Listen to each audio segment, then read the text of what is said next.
All right, let's welcome in now Jenna Ellis, former Trump attorney and legal counsel. She's also a Newsmax contributor, host of the Jenna Ellis podcast. Great to have you with us, Jenna. Great to see you, Jenna. Great to see you both. Thanks. All right, let's talk about this. The special master, who do you think has a better case now that we've seen both filings here, the DOJ and this one we were kind of just dissecting from Trump's camp?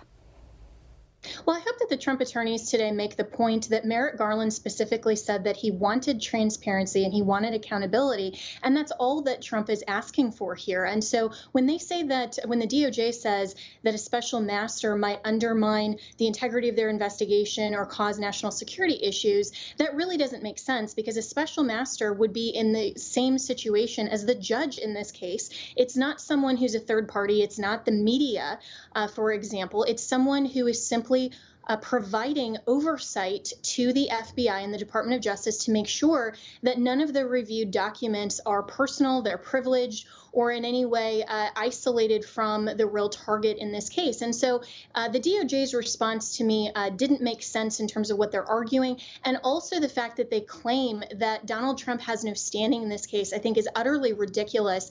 And the response to the DOJ's response here from the Trump campaign rightly highlighted that anyone who is a personal property owner certainly has a Fourth Amendment constitutionally protected interest and right in their home and in shielding that in their premises from an unreasonable and unlawful search and ultimately seizure of documents. So I hope that the judge in this case will appoint a special master.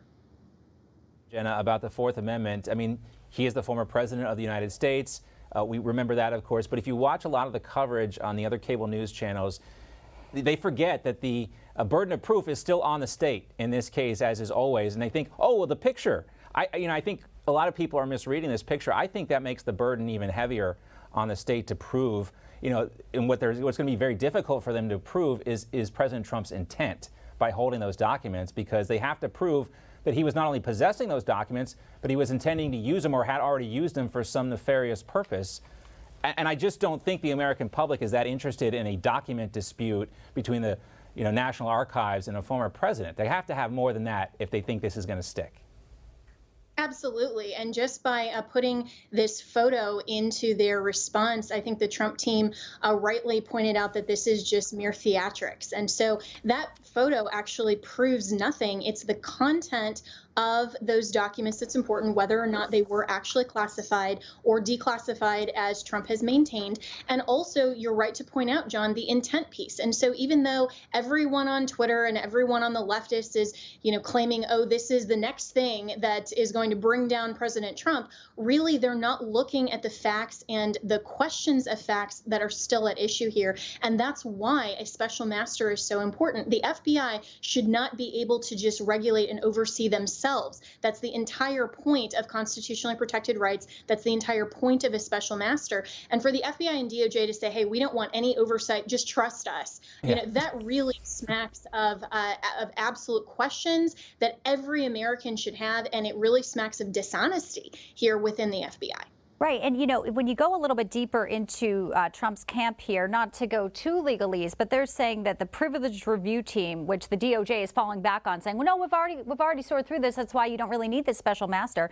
But they're saying that there are procedures here. How many of the seized materials have they actually reviewed? There's zero transparency there. So even underscoring the fact of, OK, this was this huge redacted affidavit, but now they're still claiming that they searched the 45 office. And they make a great point saying, we don't know what you took. The property receipt wasn't even clearly filled out. Another thing the judge is talking about today, too. So it kind of puts together a really good picture here of what the Trump camp and what he has not been allowed in due process, I think, Jenna. Absolutely. And due process is, of course, the fundamental reason why we have all of these protected rights in the Bill of Rights, and to make sure that every citizen is protected against an overreaching government, and especially a politically motivated government. And so here, of course, we already know that the FBI has had to backpedal with this very overbroad search warrant that allowed any documents to be seized from January 2017 to January 2021. And they already we know they took some personal items like the passports. How do we know? How does Donald Trump know that they didn't take anything else that was personal that they are now possessing illegally? And so a special master in this case is just basic fundamental fairness and an aspect of due process that I think the judge is likely to grant. And she's already indicated that she is likely to grant this. And I don't think the DOJ's response is going to persuade her differently.